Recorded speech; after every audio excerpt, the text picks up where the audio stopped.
The restaurant went dead silent. Don Salvatore, the ruthless head of the Russo syndicate, stared at Claret, the fat, clumsy waitress who had just spilled a drop of Barolo on his table. But it wasn't the spill that made the Mafia boss freeze. It was the ancient, forbidden Sicilian street dialect that snipped out of her mouth in response to his insult. There is a distinct, agonizing reality to being a fat woman in a world designed for the narrow. Claret was a size 22, carrying her weight in a soft, undeniable abundance of hips, thighs, and a belly that no high-waisted apron could ever truly conceal. Most days she was perfectly at peace with the space she took up. She liked her body. She liked its softness, its strength, and the way it grounded her. But on a Friday night at Trattoria dell'Ombra, an exclusive, dimly lit Italian fortress in the heart of Chicago's Gold Coast, her size was a tactical disadvantage. Narrow aisles between the velvet booths were designed for the stick-thin, aspiring actresses who usually worked the floor.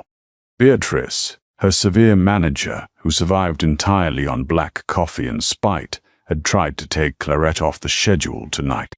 "It's a private event, Claret," Beatrice had sneered earlier that afternoon, eyes darting pointedly to the way the black uniform shirt strained slightly at the bust. "High-profile clients, VIPs. We need agility. We need discretion, people who can slip in and out of the shadows unnoticed. People who aren't you," was the unspoken end to that sentence. Gladly Claret would have taken the night off, to rest her aching arches, but Vincent had explicitly requested her. Vincent Russo. To the city of Chicago, he was a wealthy real estate developer with a dangerously sharp jawline, tailored charcoal suits, and a gaze that could strip the paint off a Cadillac. To the federal government, he was the newly minted boss of the Russo crime family, a man who had taken over the syndicate with a cold, bloodless efficiency that terrified the old guard.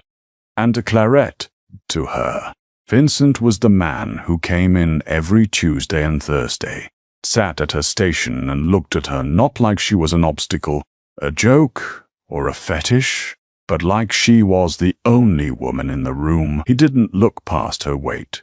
He looked directly at it, and then into her eyes, with a smoldering, terrifying kind of hunger that made the breath catch in her throat. They shared a dangerous, unspoken orbit, a lingering touch when she handed him his espresso. A low, gravelly, "You look beautiful tonight, Claret," whispered when no one else was listening. Tonight, however, Vincent wasn't alone. He was hosting his father. Don Salvatore had flown in directly from Palermo.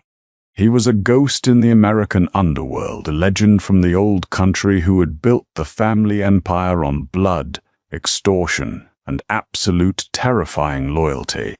Rumor had it he was here to inspect Vincent's new reign, and to weed out anyone he deemed weak. Closed to the public, the restaurant felt like a fortress. Heavy velvet curtains were drawn over the windows, shutting out the Chicago skyline. Thick air carried the smell of garlic, roasting rosemary, expensive cigar smoke, and the metallic, bitter scent of pure adrenaline. 30 men in dark suits occupied the main dining room. They were Vincent's capos, soldiers and underbosses. Sitting at the head table, bathed in the low, amber glow of a Murano glass chandelier, was Salvatore Russo. Even at 70 years old, the Don was a terrifying physical presence.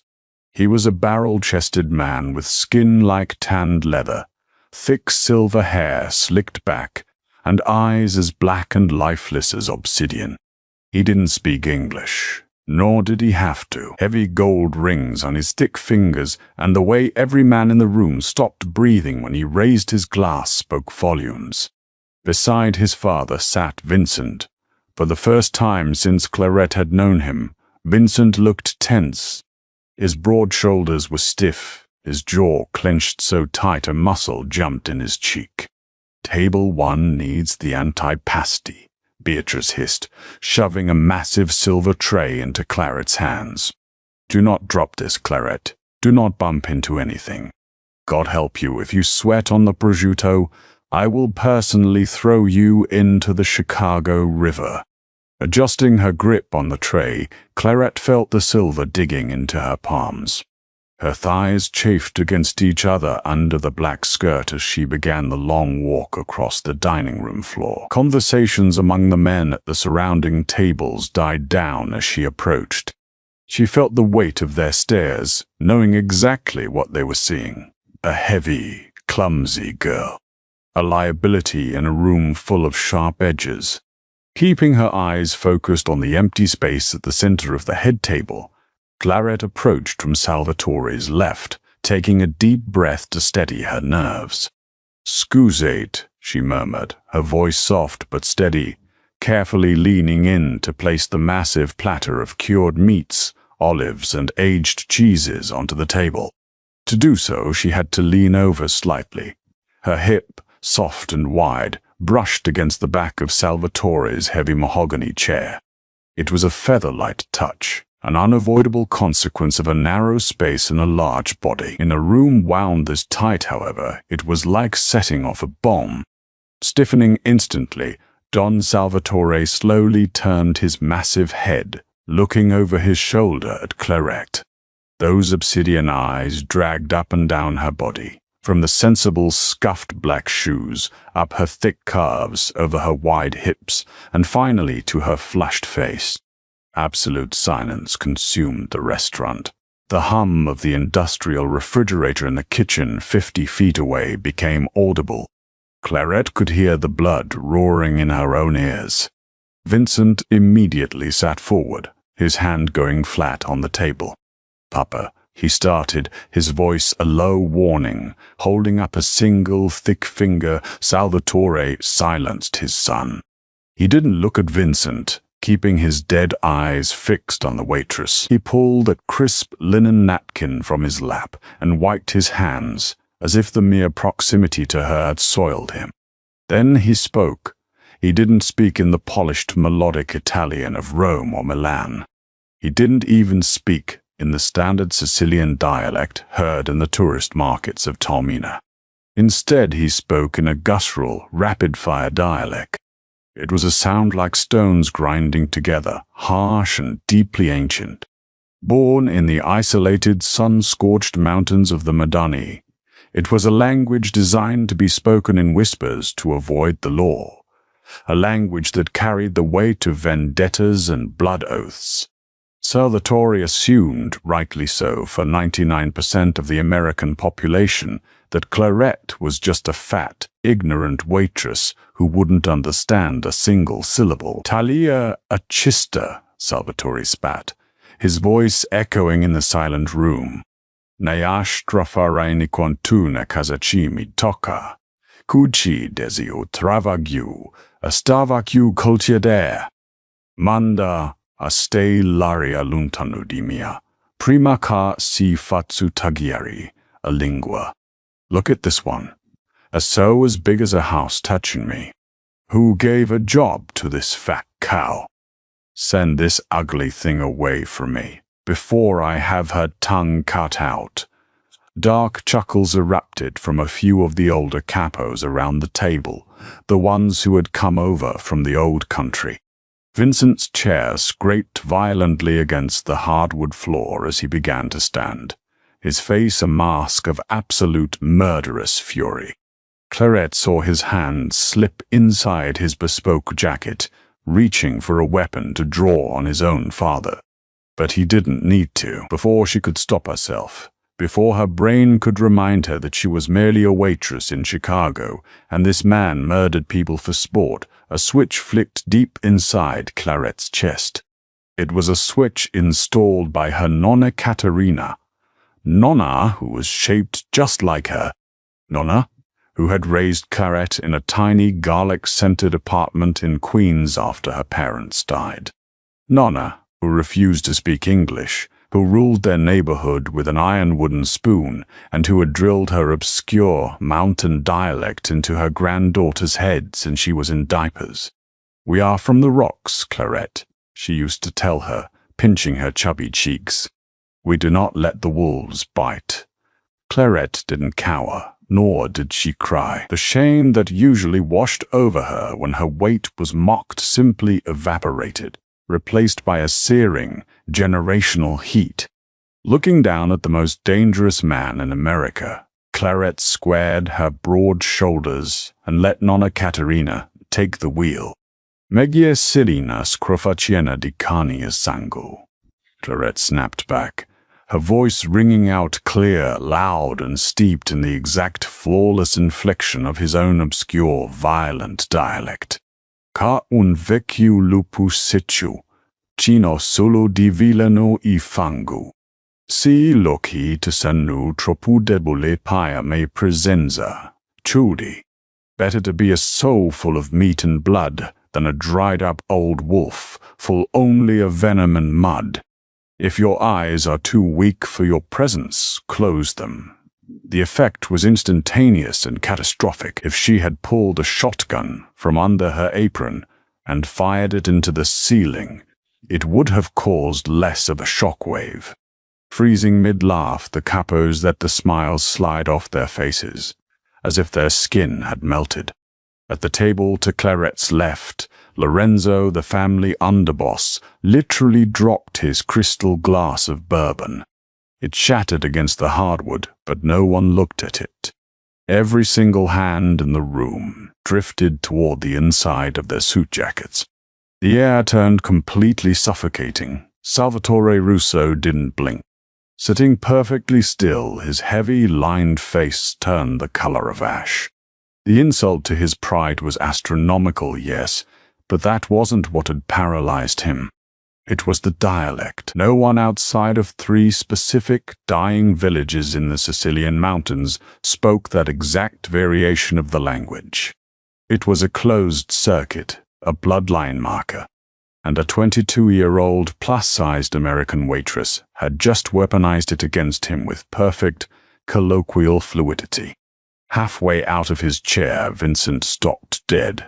His dark eyes darted from Clarette to his father, shock warring with an intense, burning admiration that made her pulse hammer against her ribs.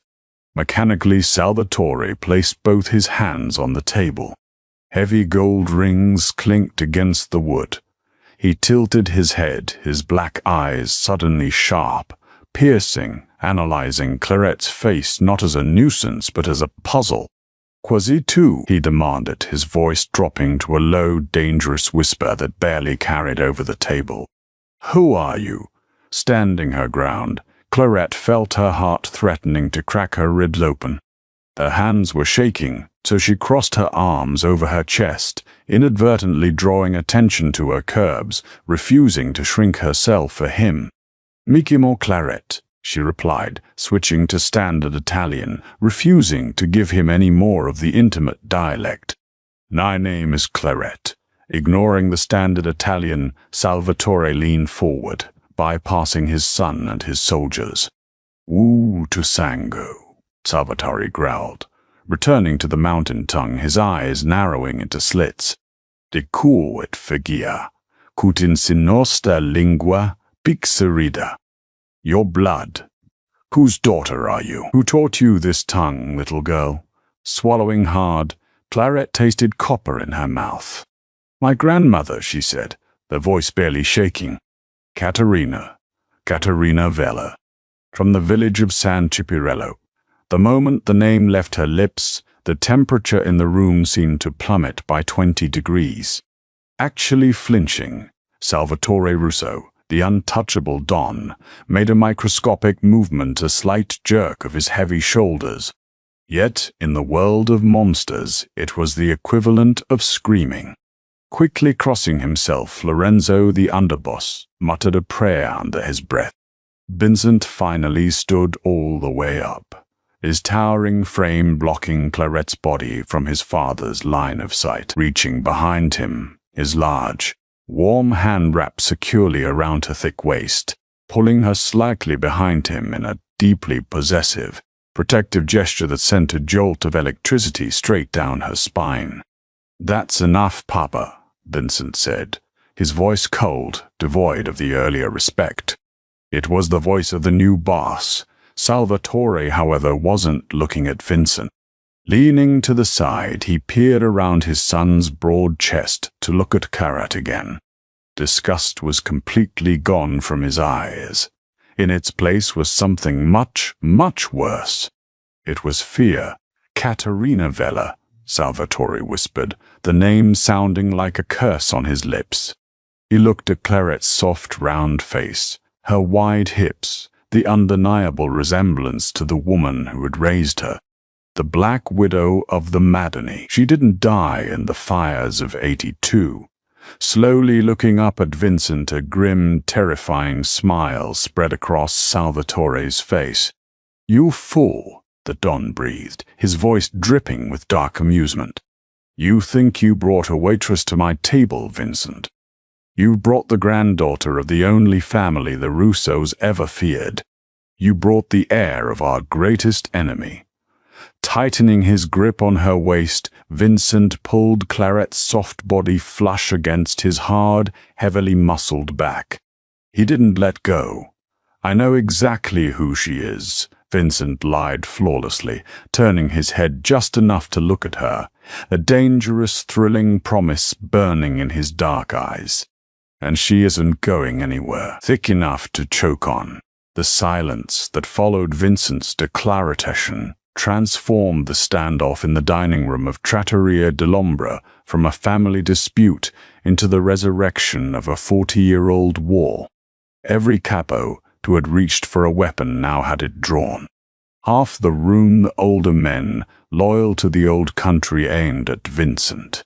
The younger half, men in tailored suits like Matteo and Carmine, who had bled to put Vincent on the throne, aimed directly at Salvatore. Claret stood frozen behind Vincent, her ample chest rising and falling in shallow, panicked breaths. She could feel the heat radiating off his broad back. "You dare," Salvatore hissed, his obsidian eyes burning into his son. "You point guns at your own father for a porchetta, a fat pig of a waitress whose bloodline is a curse on our name." Vincent didn't even raise his voice, but the chilling authority in it commanded the room. "The next man who insults my woman will have his tongue mailed to his widow. Put the guns down, all of you." Without waiting to see if they obeyed, Vincent turned, his arm wrapping securely around Claret's thick waist. He didn't care about her soft belly or the wide flare of her hips. He held her like she was the most precious, delicate thing in the room. Marching her straight through the kitchen doors, he left his men to cover their exit. "Vincent, what are you doing?" Claret gasped as they burst out the back exit into the freezing Chicago night. A single father made a decision that would unravel his entire world. "My manager, Beatrice, my job. You don't work here anymore, Claret," he said gruffly, opening the heavy passenger door and practically lifting her inside. "You're never working another day in your life." Slamming the door, he marched around to the driver's side and peeled out of the alley before she could even fasten her seatbelt. Tearing through the neon-lit streets, the silence in the car felt heavy and suffocating. "Did you know?" Claret finally demanded, her voice trembling. Adrenaline faded, leaving behind a cold, stark terror. "When you sat in my section all those weeks, did you know who my grandmother was?" Keeping his eyes on the road, Vincent's jaw ticked. "No, I swear to God, Claret, I didn't. I just knew that the first time I saw you, you knocked the breath out of my lungs." A bitter, self-deprecating laugh escaped her. "Right. The ruthless Mafia boss falls for the size 22 waitress who trips over her own feet." Slamming on the brakes, Vincent pulled the SUV violently into a secluded, underground parking garage beneath a towering glass skyscraper. He threw the car into park and unbuckled his seatbelt, turning his entire massive frame toward her. "Don't do that," he growled, reaching out to cup her face. His thumbs brushed over her flushed cheeks. "Don't insult yourself." Do you think I care about the stick-thin models my father parades around? They are nothing. They are empty. You—" He let his gaze drop, taking in the full, soft expanse of her body straining against the cheap black uniform. "You are everything. You are soft and you are strong and you are exactly how a woman is supposed to feel in my hands." Clarette's breath hitched. No one had ever spoken to her like that. No one had ever looked at her fat body and seen power, let alone desire. "But the Vella family," she whispered. "My Nonna Caterina made pasta. She knit sweaters." "Caterina Vella," Vincent said quietly, his eyes dark with the weight of history, "was the boss of the San Cipriano syndicate. In 1982, my grandfather tried to take over the Palermo shipping ports. Your grandmother burned 3 of his warehouses to the ground with his capos locked inside. We thought the Vellas were wiped out in the retaliation. We thought the bloodline was dead." Leaning in, his forehead rested against hers, and then the most beautiful, terrifying woman I've ever met opens her mouth in a Chicago restaurant and speaks the ghost tongue of the Madani Mountains. Suddenly, a sharp rapping on the armored glass of Terrett's window made them both jump. In a fraction of a second, Vincent's hand was inside his jacket, drawing a heavy Glock. But when they looked out, it wasn't a hit squad. It was Lorenzo, the underboss, the man who had dropped his glass at the restaurant. Lowering the window an inch, Vincent warned, "Gives me one reason not to put a bullet between your eyes, Lorenzo." "Because I'm not here for you, boss," Lorenzo panted, holding his empty hands up in the air. He looked past Vincent, locking eyes onto Clarette with a mixture of reverence and frantic urgency. "I'm here for the Donna." Stepping back, Lorenzo watched as Vincent cautiously pushed the door open, weapon trained on the older man's chest. Clarette slid out of the SUV, knees shaking, but she forced herself to stand tall. Squaring her heavy shoulders, she channeled every ounce of Nonna Caterina's terrifying spirit. "Speak, Lorenzo," Clarette commanded, surprising herself with how steady her voice sounded. Dropping to one knee on the greasy concrete of the parking garage, Lorenzo bowed his head. "My mother was a Vella, Donna Clarette. She fled Sicily in '82. There are dozens of us. Sleepers. Loyalists. We assimilated into the Russo ranks to survive, waiting for the day a true Vella heir would surface." Vincent lowered his gun slightly, eyes wide. "You're a rat." "Oh, pal." "I am loyal to the blood," Lorenzo said, standing up. "And right now Don Salvatore is calling for the blood of both of you. He has ordered a hit on this building. He knows about the penthouse. 50 men are coming to wipe you out, Vincent, and take her head back to Palermo." "Let them come," Vincent snarled, stepping in front of Clarette. "No," she said, putting her hand on his chest. It was solid muscle, but she felt his heart hammering against her palm. "We don't hide. Nonna always said a wolf that hides in a cave dies in a cave." Looking down at her, a feral, awe-struck smile broke across Vincent's handsome face. "What do you suggest, my queen?" "Lorenzo," Clarette said, turning to the underboss. "How many Vella loyalists are in Salvatore's strike team?" "At least 20, Donna Clarette." "Call them," she instructed. "Tell them it's time to wake up." 30 minutes later, the ambush happened, but not the way Salvatore planned. They didn't go up to the penthouse. Instead, they waited in the sprawling, shadowy expanse of the underground garage. Clarette stood in the dead center under a flickering fluorescent light, making no effort to hide her size or her presence. She was the bait.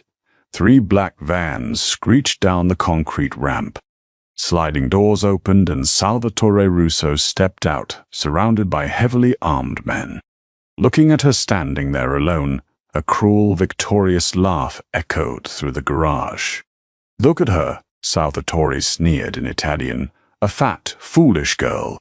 Did my son abandon you, pig? Did he realize a woman of your proportions would only slow him down?" Claret didn't flinch. Letting a slow, terrifying smile cross her face, she stood firm.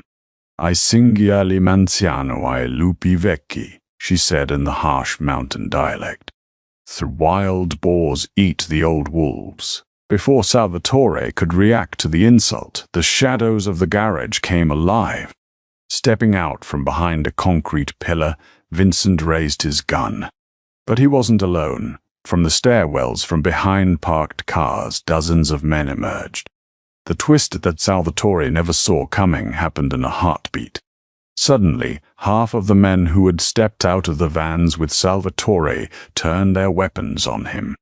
Standing at the front, Lorenzo aimed his gun directly at the old Don's head. Freezing, Salvatore's eyes darted wildly around the room. He was completely surrounded, betrayed by his own ranks. "What is this?" Salvatore roared. "This is the end of your reign, Papa," Vincent said coldly, stepping up beside Claret. Reaching out, he laced his fingers through hers, holding her hand for all their world to see. "You ruled with fear, but you forgot that some bloodlines run deeper than fear." Glancing at the men, Vincent continued, "My father is stepping down. He is returning to Sicily tonight, and he will never set foot in America again. If he does, the Vella family and the Russo family, united under me and my queen, will burn his empire to the ground." "Is that understood?" The Vella loyalists nodded. Realizing they were horribly outgunned and outmaneuvered, Salvatore's remaining men slowly lowered their weapons. Salvatore looked at Claret. The disgust was gone. The fear was gone. All that was left was absolute, crushing defeat.